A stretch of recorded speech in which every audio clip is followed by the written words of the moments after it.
we've got to take more accountability for what we allow to happen and what we do and what we want to happen. And there's got to be checks and balances in our processes.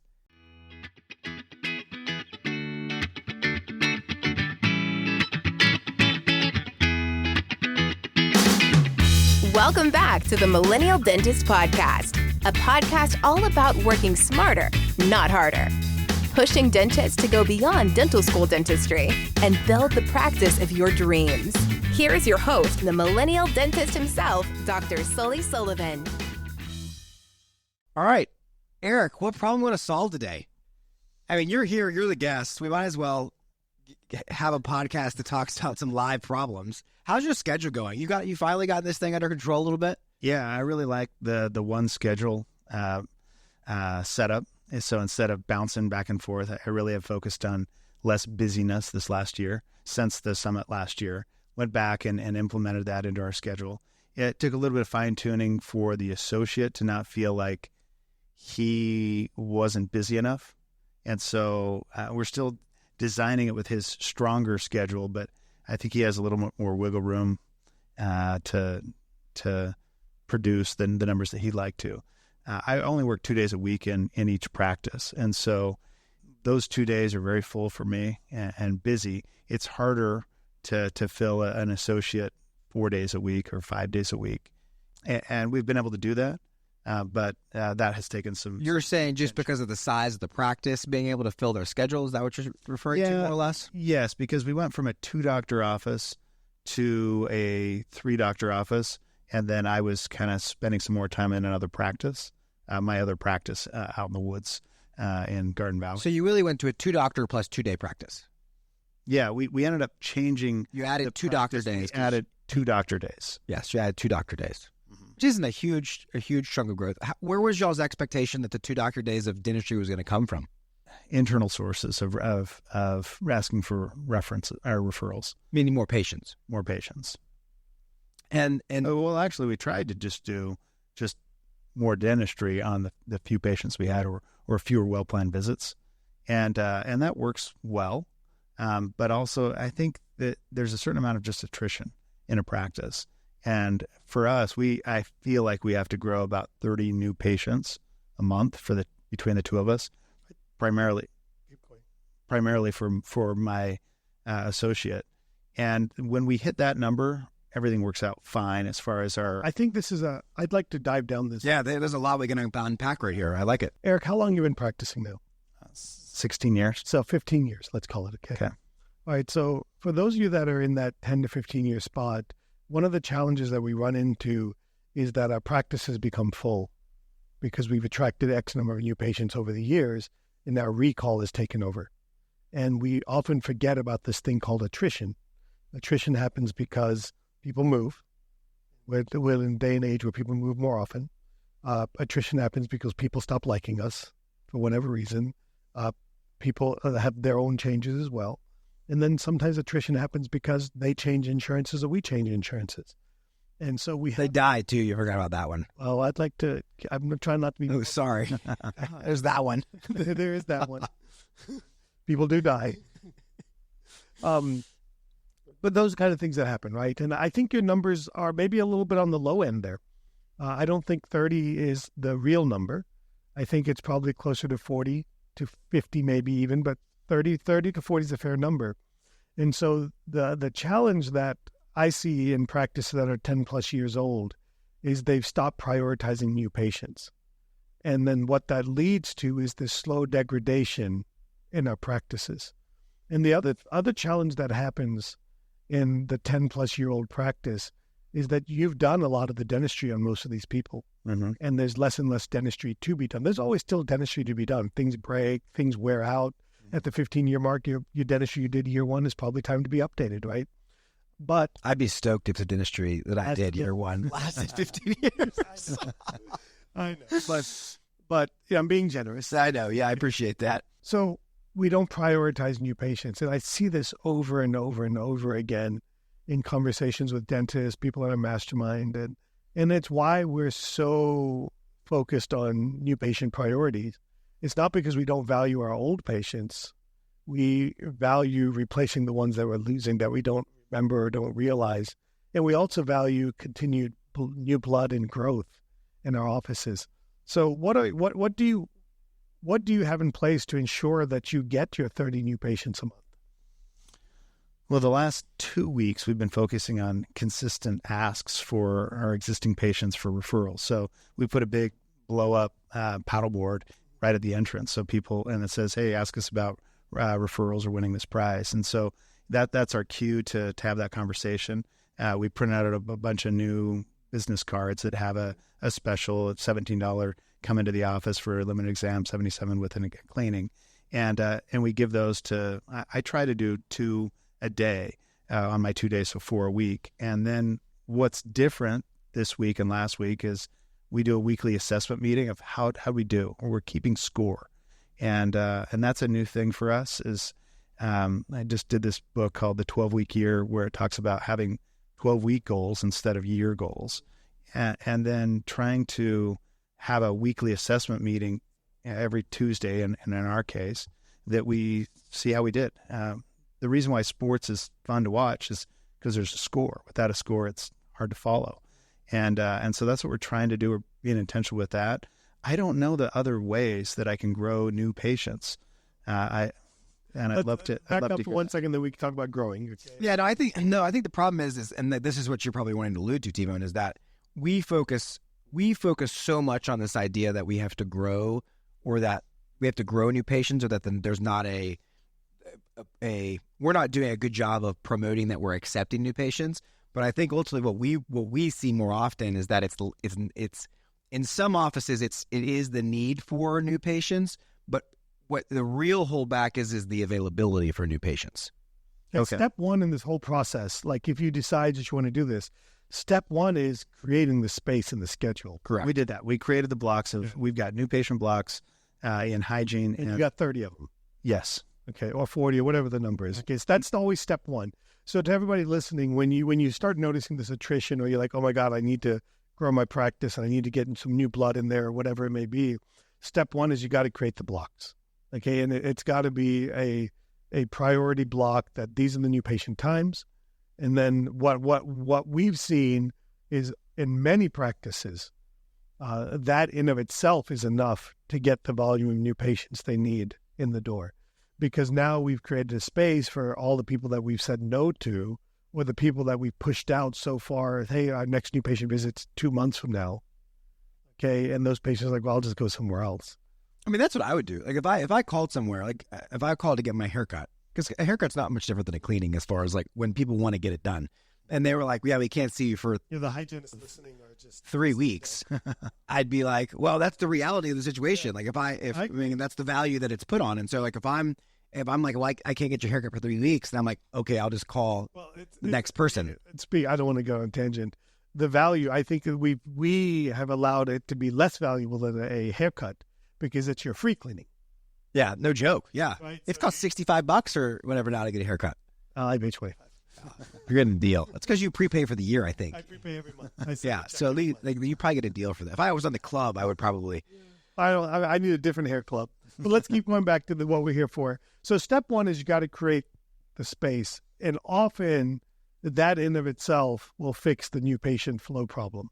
Now, when that doesn't fix the new patient flow problem, the next step is now we have to attract new patients. Meaning you're having blocks that are staying open or not getting filled. Correct. And now then the question, this is also, I think, where accountability comes in, because what I'll see as well is that the doctor will have laid out the blocks will be in place, and then the team will tell them that they're following the blocks, but then those blocks are getting covered up. Okay. So the availability actually still is part of the problem, because they're not, we put them in, but we're not honoring the sacredness of those blocks. So I would be looking back and seeing, okay, if I look back at the last month, how many blocks just stayed open, how many blocks were filled with recare, and how many blocks were actually held in with new patients. You should call your office, Eric, or have somebody call your office one day and be a new patient and find out how quickly can they get in. Okay. And if they say it's 3-4 weeks, that shouldn't make sense, right? Okay. I mean, it should be within a week. If you actively have the blocks, if you believe that we're maintaining the blocks. And what I find hygienists and team members are very guilty of squeezing in the recall patient over the new patient because that's a patient they have a relationship with, and I hate telling them that I can't see them. So that may be happening. But let's move to attracting new patients. What are some ways to attract new patients?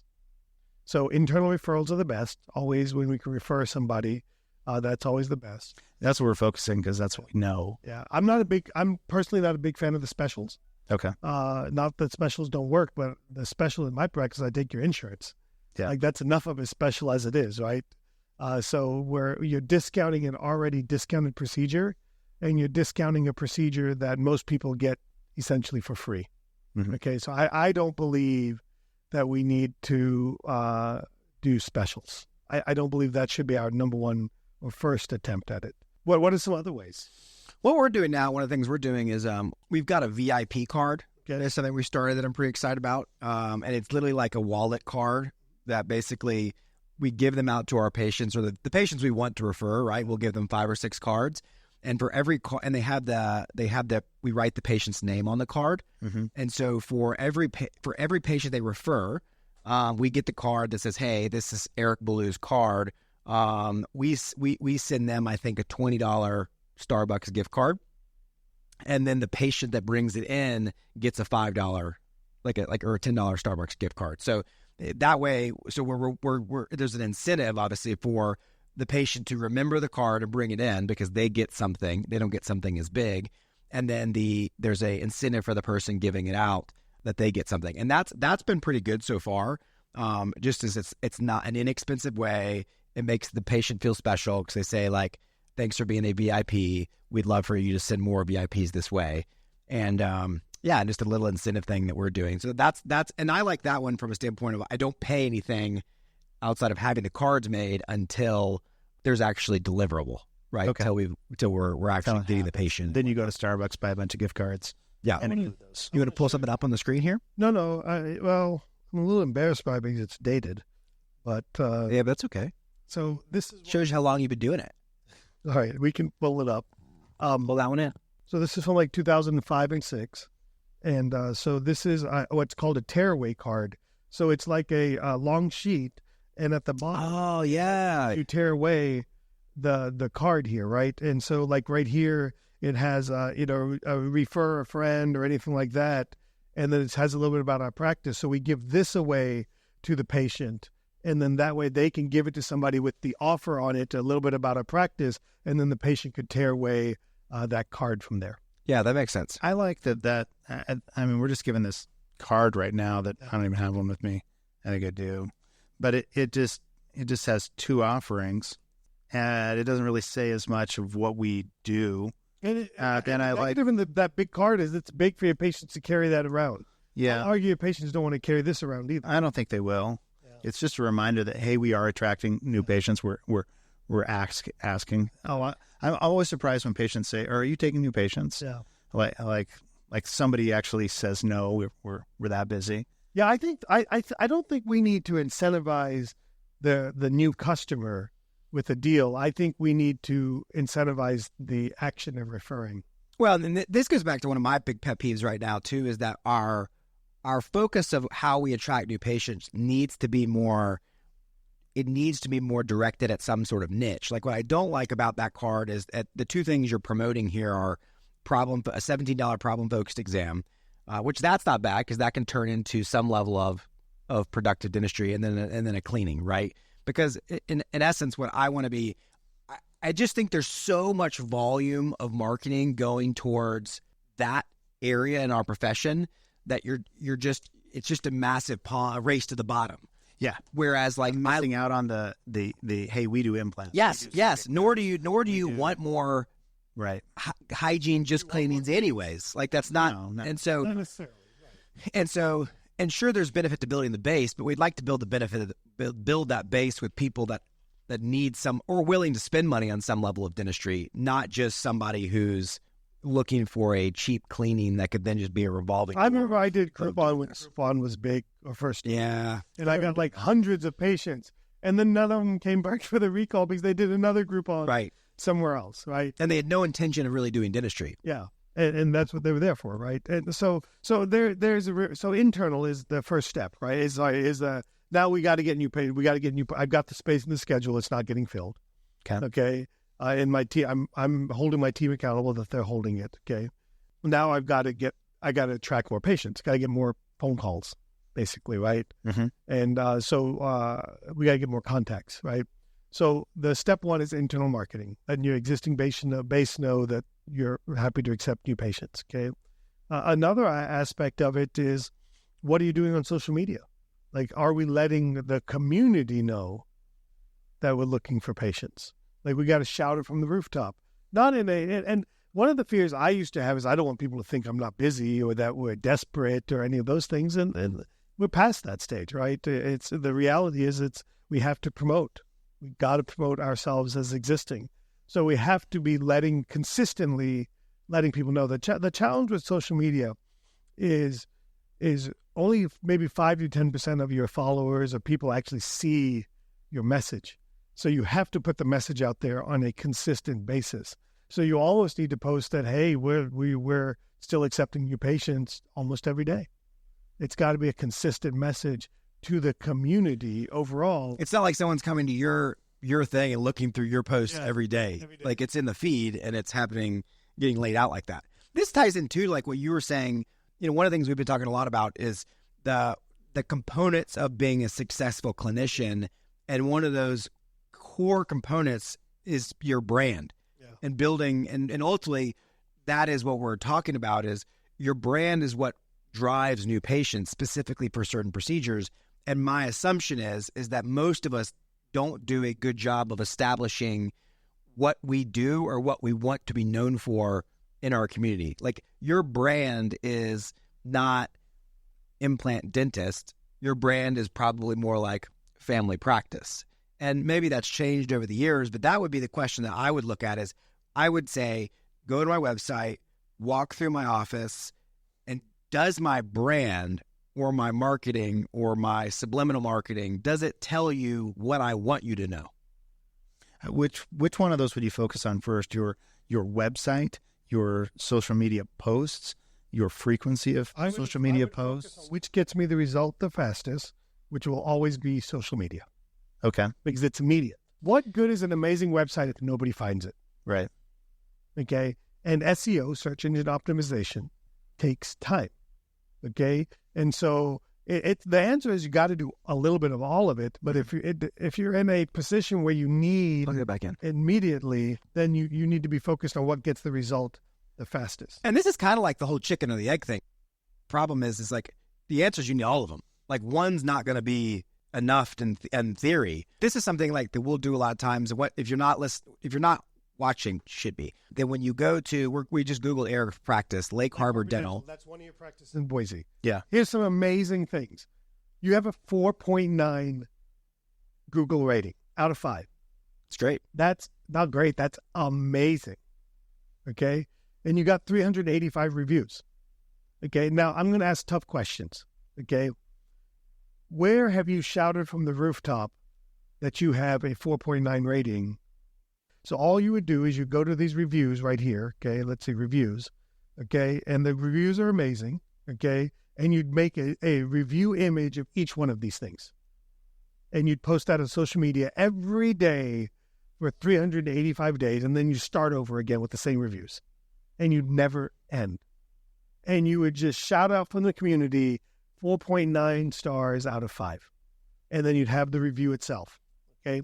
Now, I think some components of this, caveats that I would give is I would also want to look and see, okay, I would want to scroll down and see, like in the map section, what is my competition at? Yeah. Because this is also relative, right? Because if you're 385 reviews, but the offices around you are 1,000 reviews, then it's... Yeah, but from a perspective of making the content. Yeah, oh no, yes, absolutely. But I'm just saying that's a perspective to think about. The other thing, talk about the keywords, because I think the keywords is a really good... Yeah. So, it's what your internal brand is telling people, basically. So let's take a look. Again, all great things, by the way. Okay. So now I'm going to scroll up here a little bit. Okay. And we're going to see what your reviews say. I'm going to go to a consult. Y'all just keep going. Okay. No problem. So now here's what your reviews are saying. cleaning is the number one review comment. Okay. So what that tells me is you're getting known for cleanings. Okay. Okay. Desk. I don't know what desk is, but probably talking about the front desk. Yeah, some other front desk. Technology, questions, plan, expertise, Invisalign, sleep, skilled, job. Okay. So again, you're doing good. But what I would want if I'm in your situation is I would want Invisalign to be 22, not cleaning. I'd want sleep to be 22, not cleaning. So when we start, so there's some form of asking for reviews here in your practice. I would start asking patients to leave reviews about specific things. And actually be so bold as to say, be sure to mention Sleep. Invisalign or sleep apnea or snoring in your review. Because that way Google will see that. And then when somebody types in sleep, Invisalign, Lake Harbor, and you're only 6 of those, but somebody else is 22, it's more likely for me to show up. Now, if I did this on me, what you'll start seeing, and on desk, I would actually have team members start asking the patients to leave their name in the review. Okay. Okay, because that's that's where people are. That tells me that somebody's standing out, and people are remembering them. Okay, so that's kind of some of the things that we look at here. Number one, 385 reviews is a good number. Okay, there will always be people with more. There'll always be a lot of people with less. Okay, 4.9 is amazing. That's essentially basically means you got one 1-star review somewhere. We all have bad people that don't like us. Okay, and then we just look through these. Okay, and then the other thing I see is we're not replying to any of these. We don't reply to any of these. I'm not saying I do either. Yeah. But Again, someone should. Somebody should, okay? Because that basically tells Google that you're not active, Okay. okay? And so it's amazing, but these little things take time to be effective, okay? But those are some of the things that I would look at as one, does your walls say that we're accepting new patients? So you got the paddle board there or the paddle or whatever it is, okay? Yeah. So that's one way of letting people know. The next way is, are you incentivizing them to send you somebody? Not necessarily discounting the person getting sent. Okay.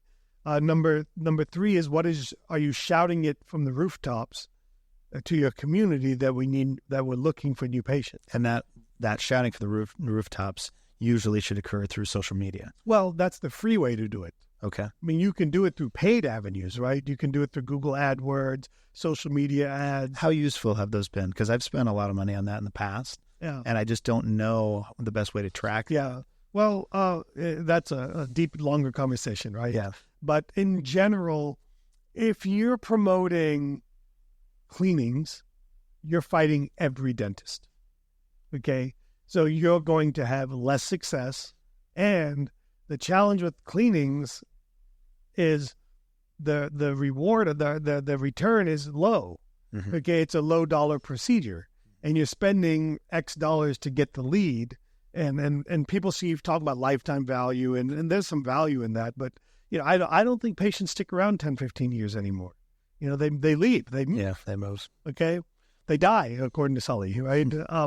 I would tell you, before we spend any money, I would do the free things. Okay? Yeah. Because those are important to do. Okay? Is to do the free things in all of that. So make the schedule available. And call and double check that that's getting done. That's correct. And then follow up on it maybe the last month to see how many of those spots stayed hygiene spots. Oh, we hope they don't stay open. Part of what we teach is that when you create a block, you have a way that the block gets overridden. Okay. You got to have a timeline. Maybe that's 1 day in advance. Maybe that's 2 days in advance. Maybe that's 3 days in advance. Okay. So we don't want holes, but we do want to see that those 30 spots were filled with either new patients or a recovered patient. Yes, but we don't want that recovery to happen 3 weeks in advance. Okay. And my guess is, again, it's a guess, is that that's happening more often than you realize. Okay. Okay. Is that they're saying, well, we're not going to fill that new patient spot. It's okay if I steal this one. Hygienist 1. How many hygienists you have? I have 4. 4. So each hygienist says, that's okay if I I have take 11 days of hygiene. If it's each, you have 4 humans. Okay, each hygienist says, it's okay if I take one of the new patient blocks to fit this recall in, but that's 4. Okay, and if they do that once per week, that's 16 a month that you've just given away because, I've only taken 1. And that's how that happens oftentimes, is that it gets stolen from that perspective. Okay. So do the availability, ask for referrals and reviews at the same time, but specifically for the reviews Let's separate that out. Okay. Okay. Create the space in your schedule. Okay. Number one. Number two, now we have to go to internal ways of getting patients, the free internal ways. And now underneath that, one is asking for referrals. Okay. And asking for referrals right now, we have an offer for new patients. Yeah, that's fine. But it doesn't describe what we do well. And so your advice is have some kind of tear off, maybe. That's not necessarily my advice. That's what I did 2005, 2006. So okay. That was an idea. That was an idea that was, again, before social media existed, before lots of things were around. Okay. That's what I did back then. Okay. Okay. I'm not a big fan of offers. Okay. It's just not what I am, right? So asking referrals and making it easy for them to give you a referral. I don't think you need to tell them what you do. Okay. I don't think you need to sell yourself. The fact that Eric, if I referred you to Tesla. Yeah. Okay. Did I give you a sheet on what Tesla was? No, you just let me drive your car. I just said, this is Tesla. Yeah. I like Tesla. You should like Tesla. Mm-hmm. Okay. That should be enough. Okay. You don't need to give them a booklet. You don't need to give them all that stuff. Because if you need all that for a referral, for it to matter, that's not a good referral. Okay. It's not a strong referral. Mm-hmm. Okay. So I think just the word of mouth, just letting people know that you have availability for new patients. Okay. Okay. That should be enough. Okay. The second thing is I want you, and this is in order of getting the results. Okay. I want you to shout it from the rooftops that we're accepting new patients. And in 2024 and probably for beyond, the best way to shout it and the quickest way is using social media. It's nearly free, okay, but you got to do it consistently and often. We often feel like, well, I did post it. I'm accepting new patients. How often did you post it? Well, I did it once a week. I'm like, well, 10 people saw that. Okay, you got to post it daily.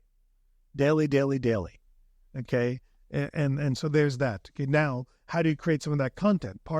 On which format is more important for you that you've noticed between Facebook or Instagram? What kind of patient are you looking for? What's the demographic difference between Facebook and Instagram? Instagram is known for what age people? Millennials. Is that what you're trying to attract? Younger too. Are you trying to attract that? Sure. Now, okay. So then that would be a great platform for you. Okay.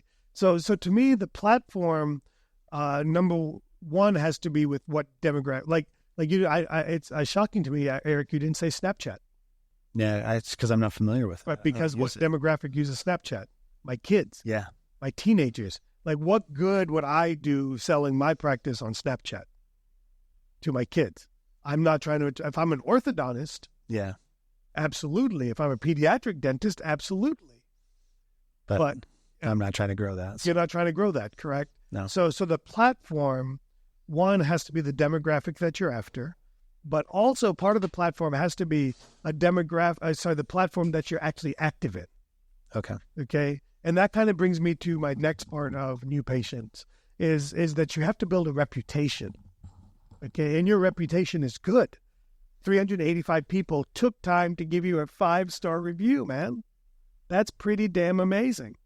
Okay. Now you have to leverage that to let other people know that, look, I'm pretty badass.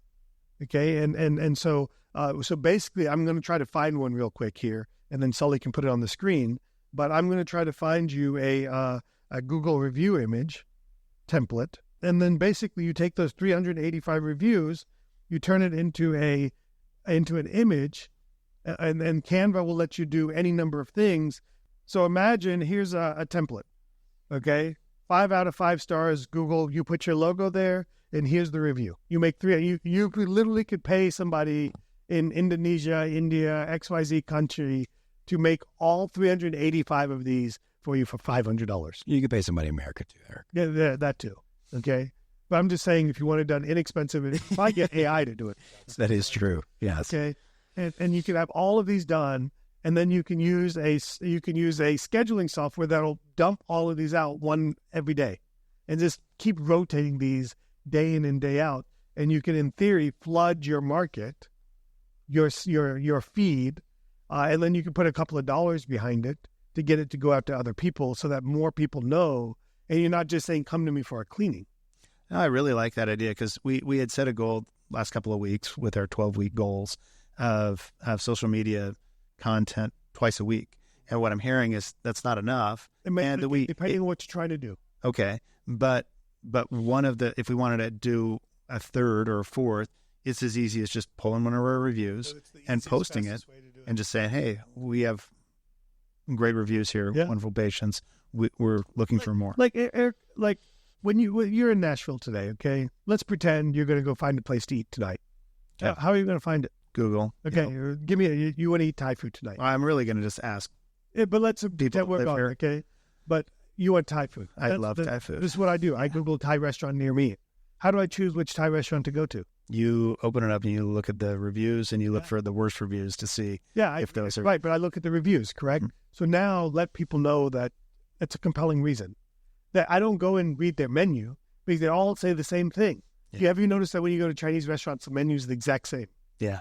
Every one of them. And Thai. Okay, and so it's all the same stuff. So how do you know the differentiation? That you read the reviews. And so you want to read the reviews. You want to tell people the reviews out there. That's the easiest and fastest way to do it. And you just, every day, one review, and you just repeat again at the end of 385 days. Okay. How do you get your patients to like you on Facebook or on Instagram? Well, you ask them. You grab the phone and click like for them, okay? The other way is you create compelling content that they want to see, okay? Another way is you run a contest. One of the most effective things we did for gaining likes for this was we put a contest up with a Yeti box, a Yeti cooler. I don't know how much are those things, $100? Like 300. Similar to what you're doing with your paddleboard or something. Yeah, and then say, hey, do you want to win this? Follow us on Instagram. Okay. Follow us on Facebook, whatever, whatever it is, right? Us on Instagram, and we'll pick one of our followers. So we could use that same prize that we have out there, the paddleboard, and say, you can one way to get a referral. Another way is just like us on... Or do a TV. Do a $300 TV or $200, whatever. Yeah. Everybody do it. The paddleboard is good because it's about... People do it for $300 Amazon huge. gift card. Okay. Okay. I mean, people will do it for almost anything. And that's one way. But the challenge with that I see, Eric, is those aren't necessarily people interested in your services. No, but the only point would be if you have more likes on your Facebook, then when it posts, it's going to be a bigger audience. I'll go back to everybody. It's both. It's all of it. There's no silver bullet. I mean, that's the challenge. It's like if you said, well, what's made you successful? What's been the best marketing successful thing? It's like it's the combination approach of all of it. Yes. The amplification of any marketing is reputation. Right. So it never to that point, it never hurts to build the base of your Facebook reviews, your Instagram likes, your Google reviews, like all these things are next door. Those are amplifications of your reputation. And that is important. Yeah. And then that way, and then ultimately, when you start marketing and spending money, the driver is your website.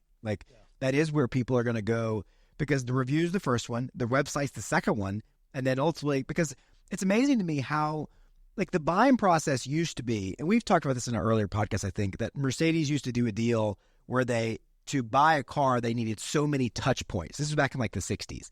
That it would require 10 touch points before a buyer would usually say yes to a car.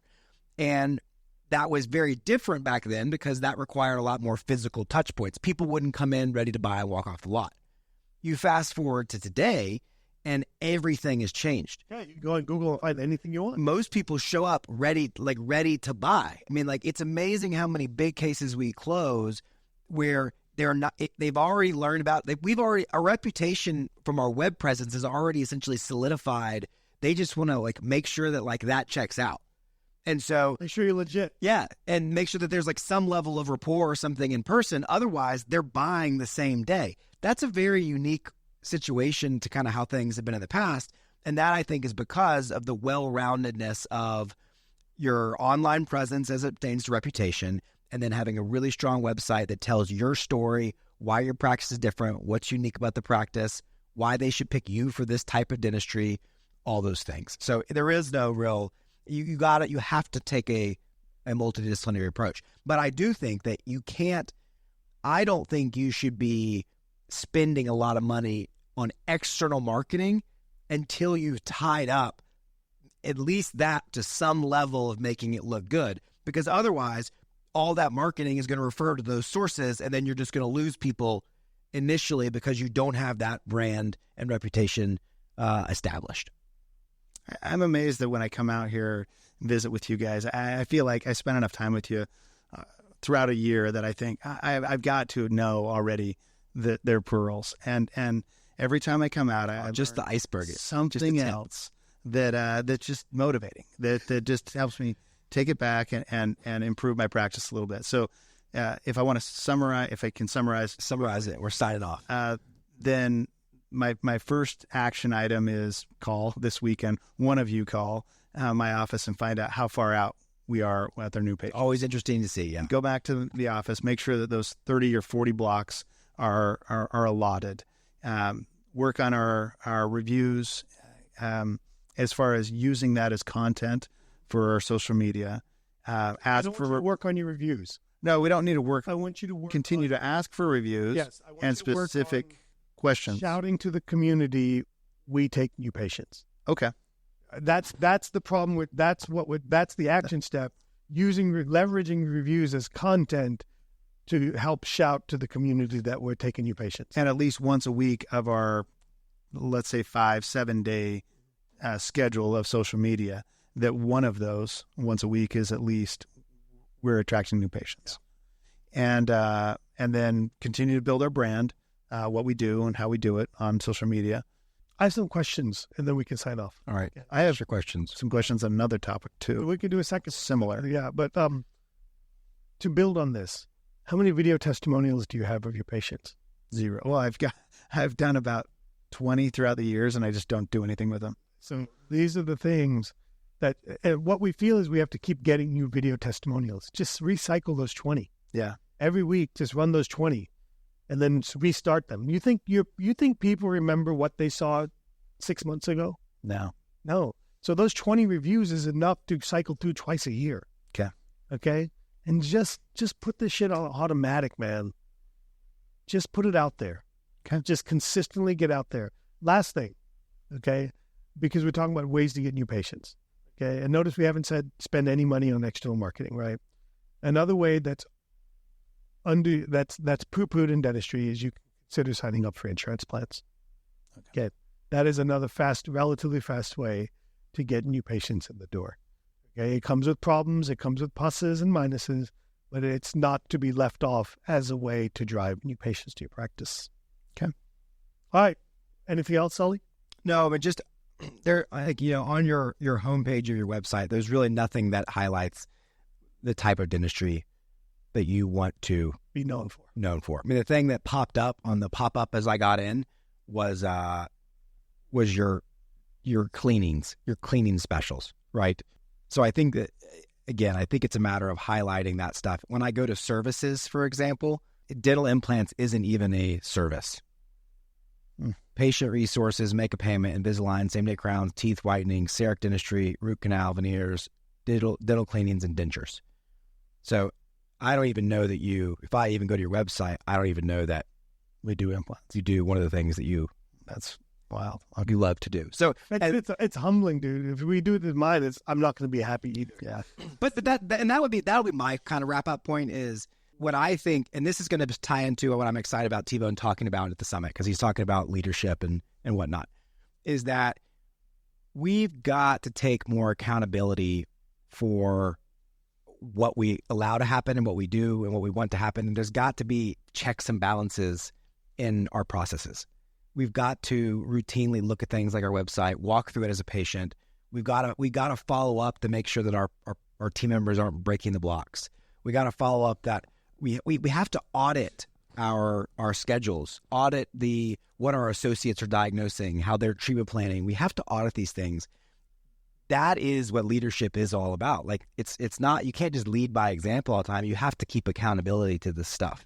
And so to me, it's one of those things that like we've delegated this website to somebody hoping they would just do, but there's no accountability from the leaders to make sure that it's carrying out the vision that we want. And so I think that is an area where we all have to continue to improve. For sure. Well, I hope you enjoyed this episode. It was great to have these two wonderful special guests on. We'll probably record again later maybe and have another episode. But work smarter, not harder, everybody. And we will see you either in person or we better see you online for the 3-day summit, May 2nd and 3rd. I'll be there. Take it easy, everybody. Thank you for listening to The Millennial Dentist. Visit us online at millennialdentist.com.